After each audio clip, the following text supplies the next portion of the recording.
एक छोटे शहर के एक छोटे से गैराज में दो लड़के काम करते थे, राजू और दीपू। दोनों मेहनती थे, ईमानदार थे और बड़े सपने देखते थे। वो दोनों गाड़ियां बनाने का काम करते थे। दिन भर गाड़ियों को ठीक करते करते एक दिन दीपू बोला, भाई सोच, अगर हम ऐसे ही काम करते रहे एक दिन अपना खुद का गैराज खोलेंगे। राजू मुस्कुराया। दोनों हंसते हुए अपने सपनों में खो गए। वे खुद को एक बड़े गैराज के सामने रिबन काटते हुए देखते हैं। लोग तालियां बजा रहे हैं, उनका नाम चमक रहा है। तभी अचानक गैराज का मालिक रामरूप गुस्से में खड़ा था। तुम दोनों ने जो कार ठीक की थी उसमें से धुआं निकल रहा है। ये इस महीने की 8वीं शिकायत है। निकल जाओ मेरे गैराज से। राजू ने समझाने की कोशिश की, साहब हमने सही काम किया था। पर मालिक ने दोनों को बाहर निकाल दिया।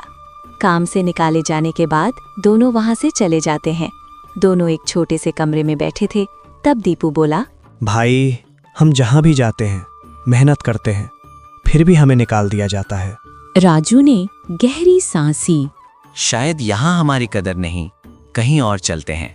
तभी दीपू के दिमाग में एक योजना आई और दीपू ने कहा, चलो बाबा बन जाते हैं, लोगों को ज्ञान देंगे और पैसा कमाएंगे। दोनों भगवा वस्त्र पहनकर रुद्राक्ष माला डालकर एक बड़े बरगद के पेड़ के नीचे पहुंच गए। राजू बना सिद्धि योगी और दीपू बना उसका प्रचारक दीपेश्वर। दीपू शहर में जाकर लोगों के बीच झूठ फैलाने लगा कि एक महान योगी आए हैं, हर समस्या का समाधान है उनके पास।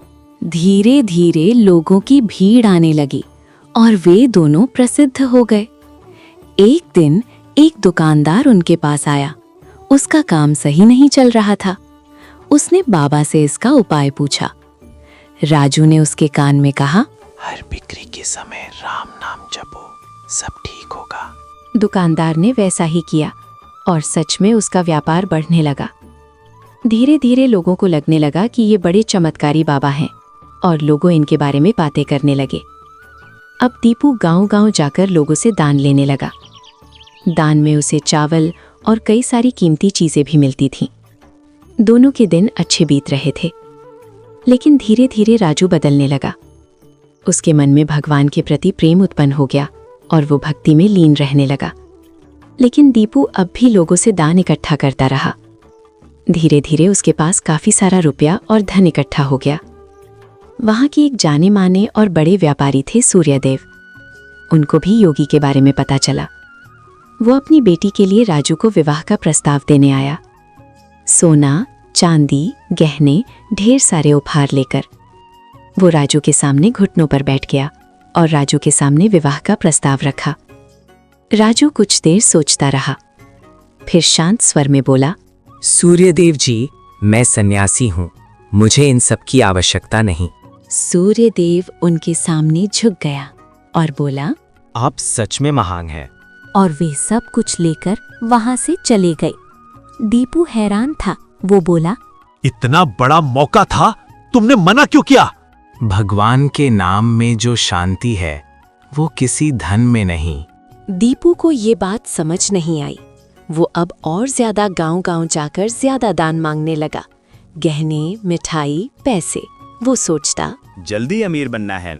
एक दिन वो जंगल से सारा सामान लेकर जंगल से जा रहा था। तभी जंगल में अचानक डाकू आ गए और इससे बोले, जो कुछ है दे दो, नहीं तो जान ले लेंगे। डर के मारे दीपू ने सब दे दिया।